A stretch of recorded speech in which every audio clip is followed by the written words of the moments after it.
എത്ര തേച്ചിട്ടും പല്ല് വെളുക്കുന്നില്ല. അത് നിങ്ങളുടെ ടൂത്ത് പേസ്റ്റിന്റെ പ്രശ്നമാണോ അതോ നിങ്ങൾ തേക്കുന്നതിന്റെ പ്രശ്നമാണോ?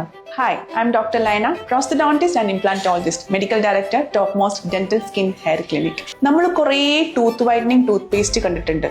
പക്ഷേ ഈ ടൂത്ത് വൈറ്റനിങ് ടൂത്ത് പേസ്റ്റ് ശരിക്കും നമുക്ക് ഉപകാരപ്രദമാണോ? Okay, let's get into the science. ഇതിന്റെ സയൻസ് എന്താന്ന് പറഞ്ഞു കഴിഞ്ഞാൽ, ഈ ടൂത്ത് വൈറ്റനിങ് ടൂത്ത് പേസ്റ്റുകളിൽ അബ്രേസീവ്സ് ആണ് സാധാരണ ഉണ്ടാവുന്നത്. അതിൻ്റെ കൂടെ അവർ ഹൈഡ്രജൻ പെറോക്സൈഡ് ചെറിയ എമൗണ്ടിൽ ആഡ് ചെയ്യും. ഹൈഡ്രജൻ പെറോക്സൈഡ് കൂടിയ എമൗണ്ടിൽ നമ്മൾ ഇൻ ഹൗസ് ക്ലിനിക്കൽ പ്രൊസീജിയേഴ്സിന് യൂസ് ചെയ്യുന്ന ഒരു സാധനമാണ്. അതായത് ബ്ലീച്ചിങ്ങിന് വേണ്ടിയിട്ട് ഉപയോഗിക്കുന്ന സാധനമാണ് ഹൈഡ്രജൻ പെറോക്സൈഡ് എന്ന് പറയുന്നത്.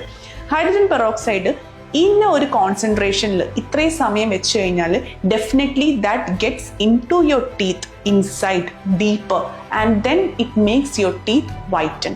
But if you are not using it properly, അല്ലെങ്കിൽ അതൊരു കറക്റ്റ് ടൈം പീരീഡിൽ പല്ലിൽ വെക്കുന്നില്ലെങ്കിൽ ഇതിൻ്റെ ആക്ഷൻ ഒന്നും ഉണ്ടാവില്ല. So when you are brushing, നമ്മുടെ ടൂത്ത് പേസ്റ്റ് നമ്മുടെ വായിൽ 3 മിനിറ്റ് മുതൽ 5 മിനിറ്റ് വരെ മാക്സിമം ഉണ്ടാവാറുള്ളൂ.